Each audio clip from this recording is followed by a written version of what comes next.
get started then, if we can. And we'll start by just sharing a little bit about me and about Confetti. It's so great to be with you all today. I'm Lee. I'm your host for today, and my co-host here is Healey. I'm the founder and CEO over at Confetti. I'm one of the world's experts in employee culture and event planning, especially virtual team building. My company Confetti has over 8,000 customers, and we've worked with companies like Google and Facebook in improving their company culture. In short, Confetti is the easiest way to discover, plan, and book unforgettable virtual and hybrid employee experiences. Everything from hosted games to shippable classes. It's the only platform that takes care of the entire planning process end to end with a happiness policy and truly has something for everyone. And speaking of amazing events, I want to introduce you to Healey, the CEO and co-founder at BoomPop. So Healey, why don't you go ahead and introduce yourself? Sure, yeah, Lee, thanks so much for having us on. And hey, everyone, this is so fun. My name is Healey. I'm from a small state in the center of the country, Nebraska, which people usually haven't been to. I've been running and selling companies for a big part of my career, and BoomPop is far and away my favorite company I've ever done. One of the things we found very similar to Lee, and Lee and I have known each other for how many years now, Lee? Like two or three, at least. Yeah.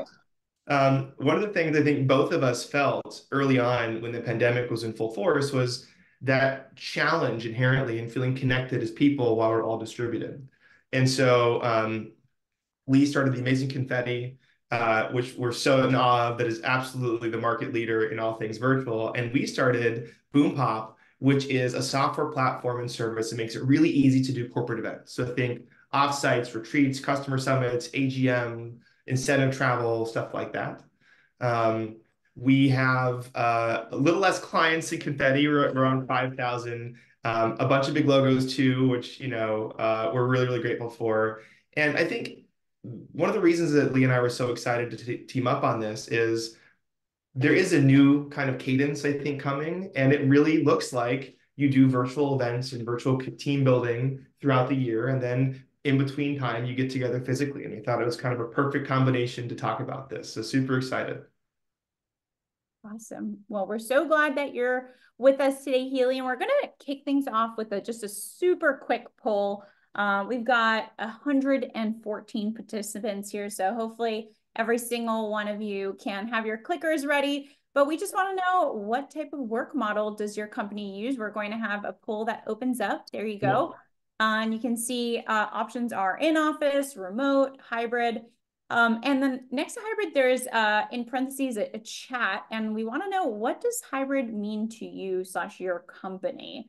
Because there's so many different definitions of hybrid. So if you want to chip in the chat now that it's working, go ahead and let us know what does that mean? Is it that you have teams in different states, but you guys go to the office in those states? Is it that you have to go a couple of days a week?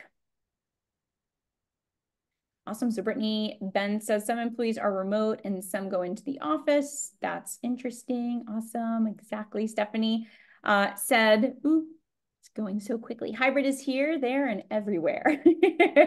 I love that. Kristen, hybrid is primarily remote first, but we have a few offices for folks to go in if they want to go in. And then the last one I'll go over is Jackie. We have offices on the East and West Coast and fully remote. So it's really amazing always to see all the different definitions that people have of what what hybrid work actually is defined as.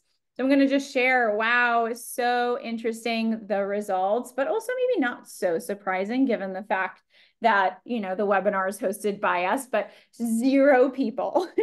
Wow, 0 in office. In office, which is wild.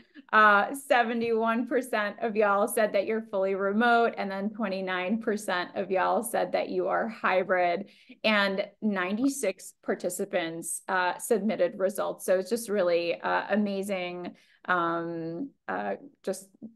I'm really amazed by the results. So awesome. We're going to continue on, and I know, Healey, this one's your slide. You have some things to say. Our last. So I think that there's been a bit of headlines around the different motions we're seeing in office, remote, hybrid, And this is from the Flex Index, which my friend Rob Sato runs out of New York. And it's thousands and thousands of companies have submitted what their office policies are. And the interesting thing is if you look at this, you'll see even post-pandemic, this graph starts in the first quarter of 2023, office requirements continue to go down.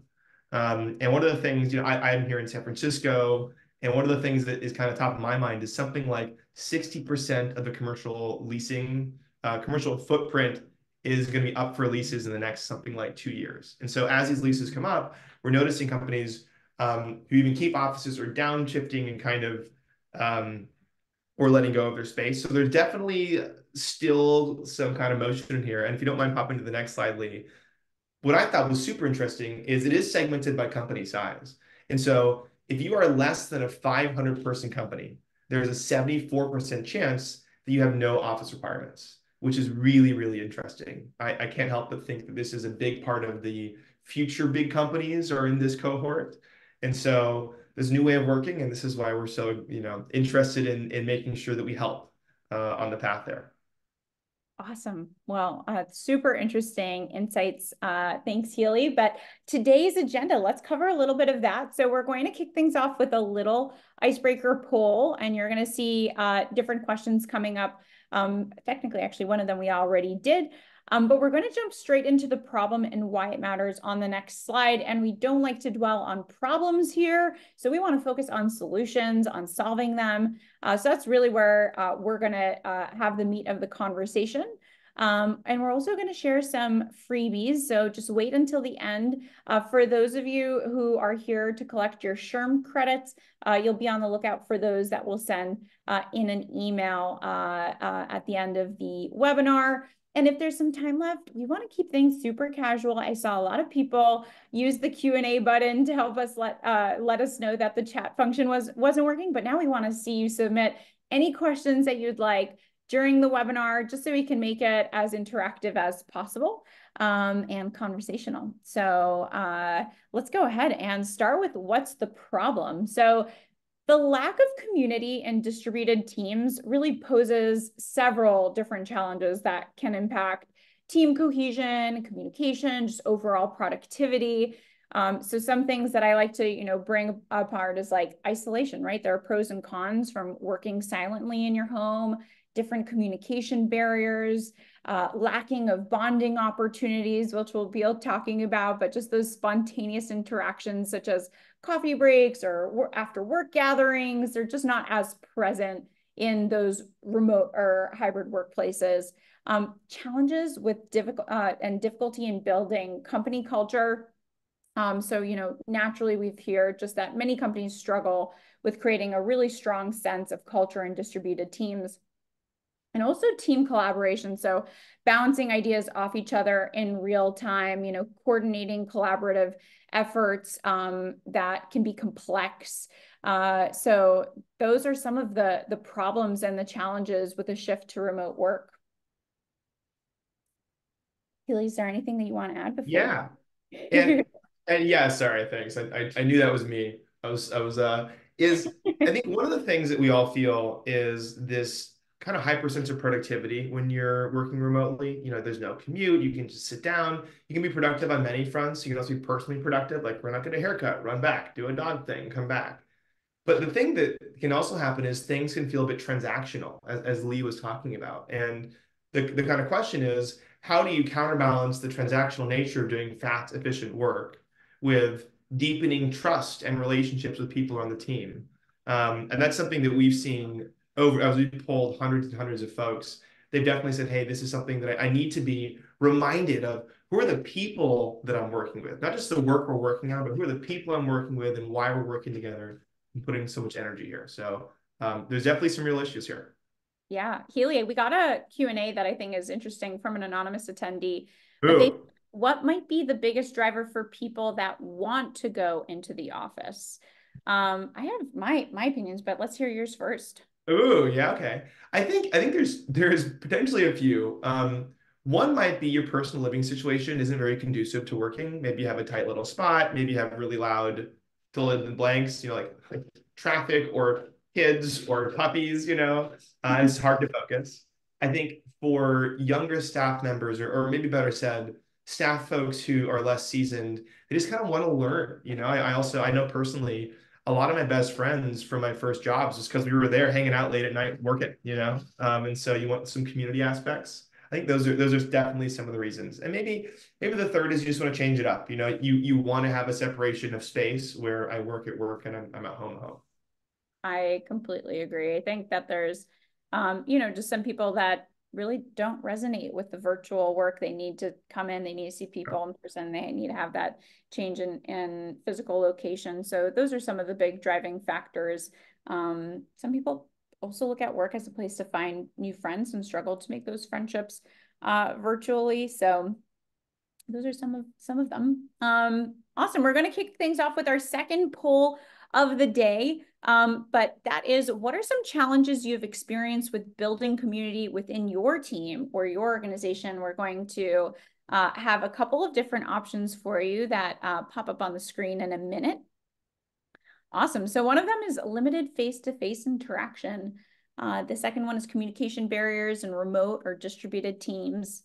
The third one is difficulty in fostering trust and rapport amongst team members, balancing inclusivity and diversity, and a lack of participation or engagement from team members. If y'all don't like any of those options, you can go ahead and put other in the chat and let us know what you feel like are some of the big challenges you've experienced with building community in a distributed workforce. We'll give it another minute or two. Awesome.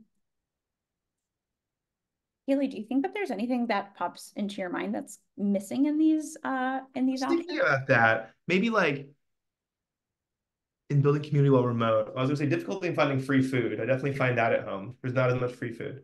Um, I also find like it one of the we have a love language of Boompop, which is we take shots at each other. We make little quips and little jokes all the time. And I think that initially, especially when you're fully remote, you like don't totally know how to do that the same way. So Yeah. how do you find the time to joke? Like where's the fun, goofy times? I think that it's a really great point. We just had our first offsite last week where we really kind of got together, and obviously we've been really good at mastering the remote work portion.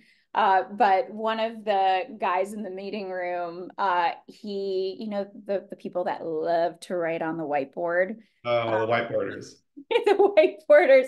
So he came up and like we were good in our conversation. We didn't need to write anything on the whiteboard, but he was a whiteboarder. He's like, I come from the consulting background. And then I just teased him throughout the rest of the day, being like, why don't you go write it on the whiteboard? Like, yeah, totally. well, I'm gonna I'm share. also Go ahead. I'm also always blown away by like there's this guy Frank on my team who like when you look at him on a Zoom, you have no idea how tall he is. Turns out he's 6'8". Oh I my had like God. no idea. Yeah, I guess in that way, it is a great equalizer. Everyone's the same height. yeah, totally. And I also find it funny before we meet people, we like to try to guess people's heights. And I don't know, as a CEO, people always say I got 6 foot energy, and I'm like, no, tiny, little 5'3", not so bad. But I'm gonna go ahead and share these results before we go straight Mhm. into the solutions. And I think that it's really interesting to see how like distributed and like diverse these results are. You've got a little bit of everything. And we don't have to necessarily go into each one, but it's just really interesting for you all to see that pretty much everybody is kind of struggling with their own stuff. And I know from Confetti's side, we really want to create resources to help you overcome each one of these challenges. But we're going to start going with helping with you with your first challenge of the day, which is, how do you create a sense of a sustainable sense of community at work? And we're going to quickly just go over, what do you define as a sense of community at work?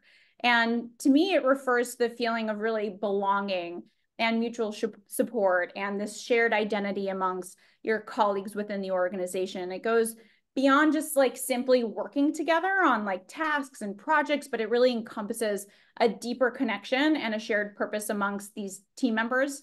So a few key elements that contribute to a sense of community in the workplace, but like one of them is shared values and goals. I really like emphasizing this one, but it's so surprising sometimes to see how many teams or companies don't really talk about their values or have clear and defined goals. But when everyone is aligned with the organization's mission and vision, it really fosters a sense of belongingness and collective purpose. So it's so important to craft your values. If your company is big and you can't convince, C-suite to help craft values, craft your own team values. Like that's totally cool, or departmental values. Another one's like open communication. So employees need to feel comfortable sharing their ideas, their concerns, and feedback openly. They need to have mutual support by offering assistance with work tasks and showing their understanding to one another during those challenging times. They need to be offered recognition and appreciation, right? I mean, like, who doesn't feel good when they get that compliment at work, when people feel valued, just like acknowledge their efforts. It reinforces that sense of belongingness, and it encourages that continued engagement. And the last one is social connections that I see are some of the key elements that contribute to a sense of community at workplace. So team lunches, coffee breaks, team building activities, offsites. These all allow employees to get to know each other on a more personal level. Totally. And one of the things I think is maybe obvious now, but is in order to have a successful remote culture, you need to establish a new operating system that governs your community and your team and how you think about it. And one of the things that we always say internally within BoomPop, and by the way, I wanted to emphasize, Lee, something you said, which was the reason we created BoomPop, which, by the way, I imagine is the reason you created Confetti, is we believe every human wants to belong, wants to feel important, wants to be invited to stuff. Like being invited to stuff feels really good. And so part of that belonging for us is making sure every person knows their location in the vision of the company. Here's how what you do every day is important and how we're all working together, arm in arm to accomplish this. One of the operating systems that I love, and I'd encourage you to check out if you're ever interested and you nerd out on this stuff like I do, is it's called EOS, the Entrepreneurial Operating System. The book is kind of famously Traction by Gino Wickman. And it's so, so helpful. We kind of live and die by this. It's a very simple kind of Western mindset work back model where it's here's the goal. We're going to work back and figure out our goals from like our IPO vision down to the week. And if we're on track for the week, we're on track for the year, on track for the 3 years, on track for the IPO. But it has this really wonderful side benefit where everyone knows exactly what's going on, their importance, which is big. They understand how what they do every single day really matters to everyone else. And the thing that I love, and this is what really hits home to me as far as community is concerned, is everyone feels accountable to one another all the time. There's no more hierarchy. It's like everyone wants to kick ass because they see everyone else kicking ass. Yeah. And by the way, if I can give my little public pick at Healey, but it's a positive one, which is every time I speak to Healey, he always gives me like 3 book recommendations, and I become incredibly insecure. I'm like, oh my gosh, how does this man read so many books? I'm never able to catch up. So, yeah. That's really funny. I didn't even know I did that until you just called me out. That's so funny. I have like a list of like 5 for you, and every time I'm like, oh, okay, wait, I have to read this. And I'm like, I'm never gonna finish. Yeah, no, yeah. But moving on, I also want to offer up a Q&A that popped up. And James asked us, how do you draw the line with family at home who sees you there but needs to understand that they can't interrupt, whether it's spouse, kids? Do you just lock the door? And Healey, I'm gonna let you start this one off because you've got kids, you've got the whole shebang. So More importantly, I still have a mother, and I'll never forget this. I was in Miami, and we were at this apartment we were staying in there, and I was on this really important investor call. But it was like this little apartment. I didn't have an office, and so I'm like talking to the person, and my mom comes up to me and she goes, "Healey, Healey, Healey, Healey, Healey," and I was like, "So sorry, 1 second," and I muted, and I was like, "Mom, what?" Mind you, I'm 38. You know what I mean? Like, and she's like, "Where are the paper towels?" And I was like, "Mom, I'm in my office." So yeah, it's really hard. I think one of the things that I decided to do is I actually got headphones that went over my ears, and that was my sign of like I'm on a meeting, don't bother me because I'm physically unavailable. That was yeah. my hack. I think it was like Kamara had a really good suggestion, which is like have a little symbol you put up. It's like I'm on air, don't bother me. I think it's stuff like that. But yeah, that's funny, Lee. I love that. Yeah, I think having a sit down conversation with your family and making sure that you can find what those symbols are and uh bridge that gap. But I also will say like I think it's really beautiful to have some level of that Zoom bombing into your life, getting people to see your family, see your dog, see your kids, whatever. And like I've seen, hopefully not so much of a TMI, but like I have one of our employees, they have a younger kid who obviously struggles with understanding these boundaries and runs out naked into the Zoom, and like we just have fun with it. I mean, like it's okay. Yes, I think everyone at Boompop has probably seen one of my kids in various levels of dressing. Awesome. Well, we're going to start things off. And as I said, we've talked a lot about great ways to create a sustainable sense of community at work, such as those shared values, encouraging the open communication. But there are two strategies we're going to be diving deeper into today within the world of team building and offsite. So we're going to go straight into it. So some of the top tips for how to utilize team building to create a sustainable sense of community. One of them is align team building with your organizational values and culture. So something that Confetti offers free of charge is these planning workshops. Again, we can help you facilitate this.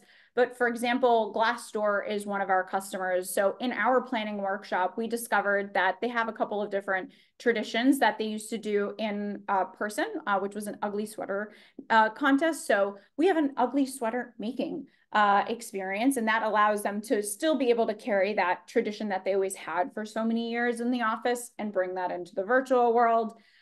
They also like to celebrate their company anniversary. So we're throwing them a sweet 16 for their 16th year.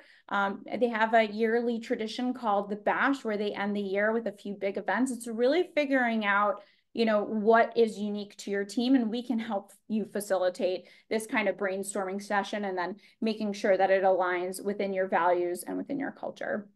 The second thing is we like to advocate towards shaking things up to keep things fun and fresh between your team, your departmental, and your company-wide events. So if any of you are struggling with attendance, it's probably because you're kind of doing the same thing each time. Hopefully not the same experience, but we often hear like, we've done trivia 100 times. But changing things up between letting your team engage occasionally, letting your departments engage occasionally, and then sprinkling in a couple of company-wide events as well. This allows you to mix up the different cultures. And just a reminder, like team culture is really the most important because this is who you spend like the majority of your time with. So you want to double down and focus on making sure that those teams are getting that appropriate time together. And then doing it regularly. So many people and so many companies I hear only wait for the end of the year, that holiday party. But, I like to say that team building is a lot like dating. You can't just do it once a year. You got to be consistent with it. So doing it either quarterly or monthly, depending on y'all's budget, and then putting together a little plan that makes sure it falls within the values. And that way you can try to increase participation. You can also do like 2 team events a year, 1 departmental event a year, 1 company-wide event a year. That's how you're mixing things up. And then another one, almost done, is you want to mix the fun and the learning. So you want to be able to like kick off a long meeting or town hall with like a short little icebreaker, or you want to do like a team building event at the beginning of tackling a very big project together. So just encouraging all different types of creative ways to be able to foster that collaboration, that communication. And you build trust through these shared experiences. So, sharing a laugh goes a long way. And as kind of we talked about when things go wrong on Zoom, like letting events just have that +1 nature to them, let them show their pets, their kids, their significant others, to just remind all of us that we're all humans on this planet spinning and trying to figure things out. Awesome. So top tips, how to utilize offsites to create a sustainable sense of community. Off to you, Healey. Thanks, Lee. I love that. We are literally spinning on a rock in the universe we know very little about, turns out. Um, One of my favorite Peter Drucker quotes is that culture eats strategy for breakfast. I think this is so, so true. And this is one of the reasons I think both Lee and I are so passionate about this. Um, to pop to the next slide. So this is a little perhaps incendiary, but this is a Wall Street Journal article that I thought was interesting. And one of the things we think about a bunch, which is a lot of that former spend that was going to facilities is now going to regular meetups, things like virtual events, things like offsites and customer summits. And if you don't mind popping to the next one of the things that articulates this is today, 73% of folks using BoomPop are planning events for the first time in their career. Actually, Satya, who is the Microsoft CEO, said recently, I think it was like in 2023, in order to be a great manager, you have to be an exceptional event planner, which is wild. If you think about how much the world has shifted over the last 3 years. So I thought, as Lee and I were chatting about this, I pulled some stats together to kind of think about this, to think about this. Um, the first thing is, and this is the next one, Lee, is psychologically, people inhabit a 90-day world. And one of the things that sorry, just 1 second. Here's the classic Zoom bombing video that we talked about. We're like, hey. I'm sorry. Is your thing P0? Is it super important? Yes, it is. Okay, cool. All right. Sorry, I'm getting kicked out of this room. I didn't realize that. Is that people inhabit a 90-day world. And psychologically, if you don't get together every 90 days, people kind of forget what's the mission you're working on, what's the vision, and what are the values, who are the people you're working with. So that's something really important. And it's kind of like a cup. If you think about it, your cup gets pretty low, and then you need to refill it every 90 days. So that's one thing. Next slide, if you don't mind, Lee. Sorry, crew.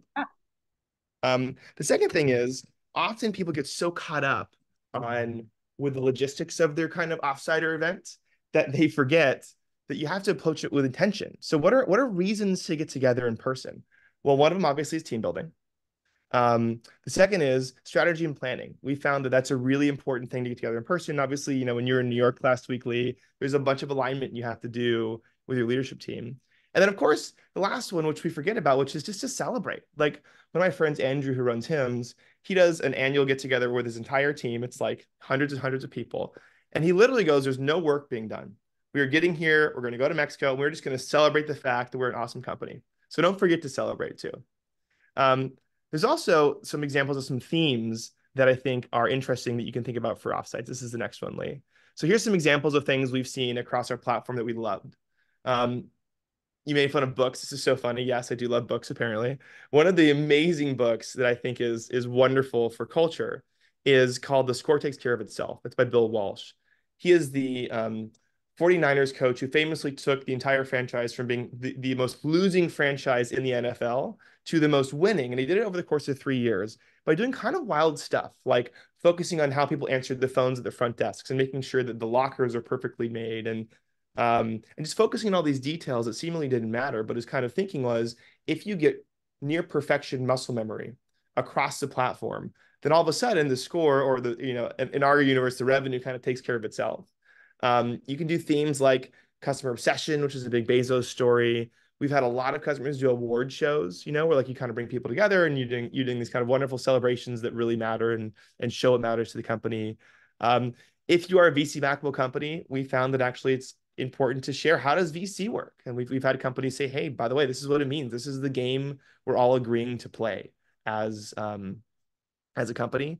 We've had deep communication 101s. We've seen those a bunch. I think one of the things that Lee and I talk about a bunch in a remote world is communication doesn't just become a nice to have, it becomes paramount. Like you have to nail conscious communication. And so, gosh, if you have an idea of what that looks like, why not teach it? Why not help people understand what really solid communication looks like, not just internally, but also for external.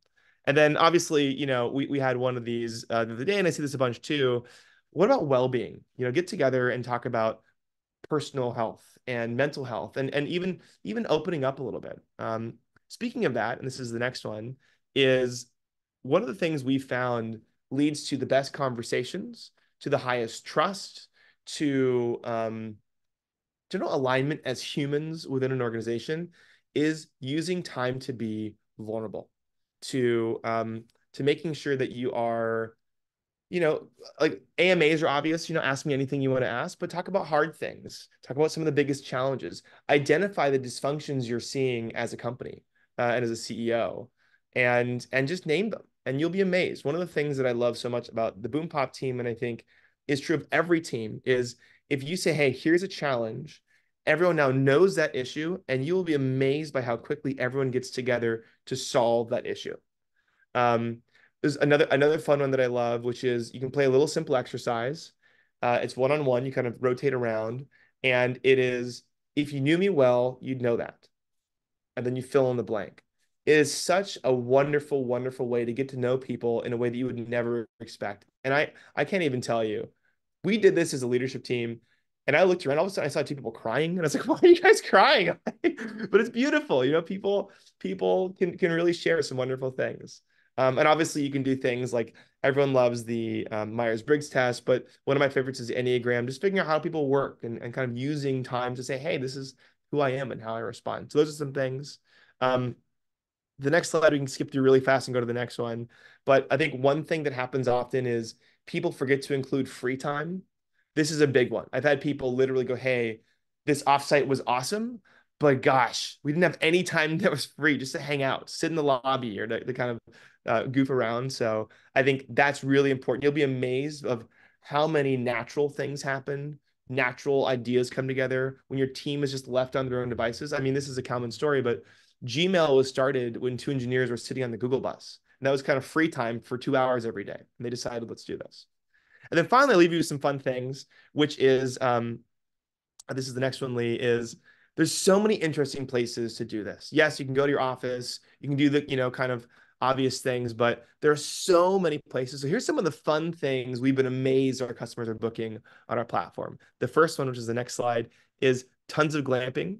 Um, People love, there's this beautiful company called AutoCamp, there's Avant Stay, there's these wonderful companies out there where you're like in the middle of Joshua Tree or somewhere in remote Vermont, and you're surrounded by nature and you're really feeling a different mind space of how you're thinking about the problems you're solving.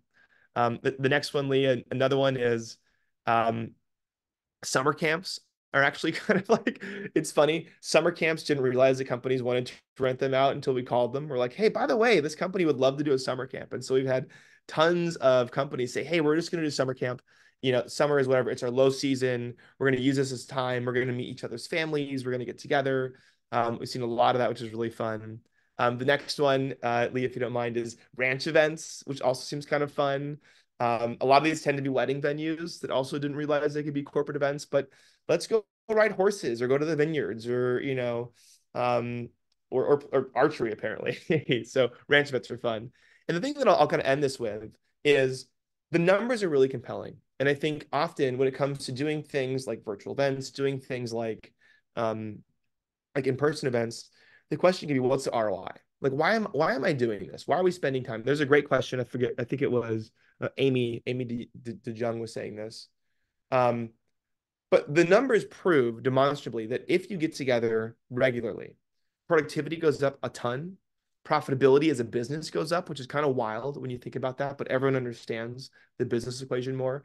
And people want to stay longer. So the numbers are pointing towards, I think embracing this realization that we are humans spitting in the universe and we need to get together in meaningful ways on a regular basis in order to stay connected. I love that. And I love how we actually put some of our advice to the test when you like for the crowd, like the 1 minute of Healey talking and walking around the office, that wasn't a big deal. Hopefully that gives you the confidence that if it ever happens in your meeting, it's not a big deal either. But I loved some of the comments where Brooke said he needs to put his headphones on so everybody I knows. should have. I know. This is not my normal setting, so I'm fish out of water.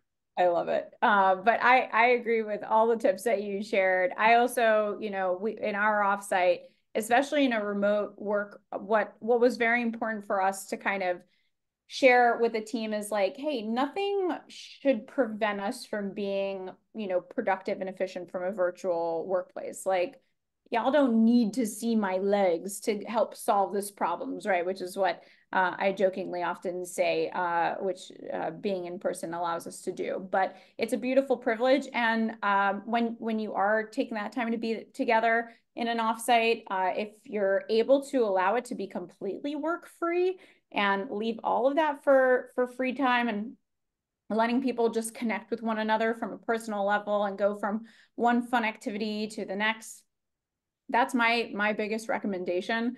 But of course, if you also have to work, then we get it.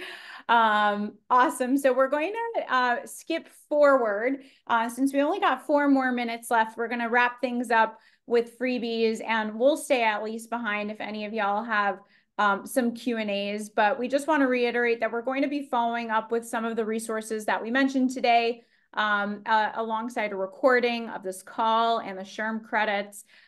We're also going to be sharing with you a code, thank you 50, for $50 off your first booking with Confetti. We're going to put this in the email as well. And then Boompop has graciously offered 10% off the first event's planning fees for your first event booked. And we'll give you in the email how to redeem that. And then this is pretty much the end for any of y'all that need to hop off, but we have a handful of different Q&As here. So we're going to try to tackle all of those. But one of them said, when you get together regularly, what does regularly mean? Maybe you can enlighten us. Yeah, my view is you need to have some sort of like personal contact, in-person humans every 90 days. Kind of that, so once a quarter is the advice. I think as companies scale, that becomes a little bit different. So you might see your team more regularly, have one big company all hands once or twice a year. And then for virtual, gosh, I mean, I kind of feel like you got to do at least once a month in between time, like you have to see each other in a way that's not just like another meeting. And so, ideal is you're doing, you've got an offsite a quarter, and in between time, you're doing multiple virtual events. And that feels like a really solid cadence. Totally. Yeah.